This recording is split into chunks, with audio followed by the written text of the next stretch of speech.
And now we'd like to introduce Dr. Michael Kung from the University of Florida in the USA.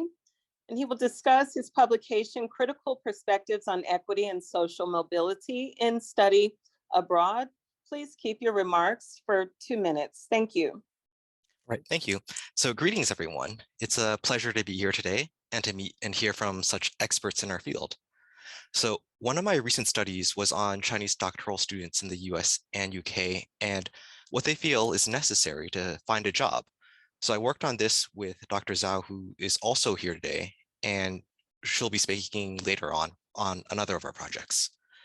So lately, what we found is, even though there is increased research on international students, there wasn't too much specifically on doctoral students, student mobility, and employment. And then considering how important our international students are, we wanted to find out more and what we can do to help our students find employment.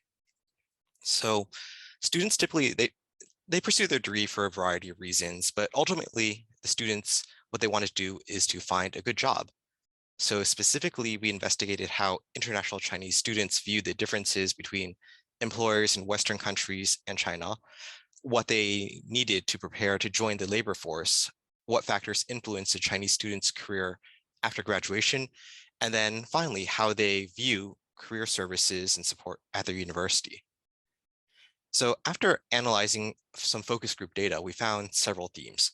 So first, the participants' views towards jobs were heavily influenced by whether they were interested in looking for jobs in industry versus academia, and whether they were looking for jobs in China and elsewhere.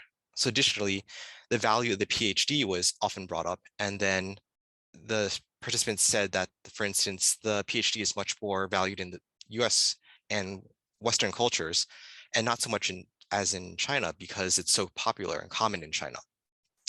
We also found that the employers and the work environments in the China versus the West were very different.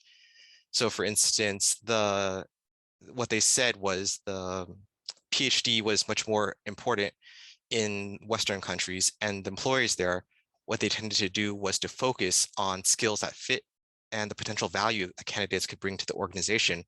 While in China, the PhD, what employers would look for would be the qualifications and achievements and maybe number of publications. And then finally, a final theme that we found was just regarding career resources and channels. So many universities, they have resources, although the participants admitted to not being too familiar and not really taking advantage of it. So in sum, with internationalization still occurring, it's very important for universities and employers to be aware of this trend, and they should strive to provide necessary resources to assist these international students throughout this process. Okay, thank you. Thank you so much, Dr. Kung, for sharing your research with us.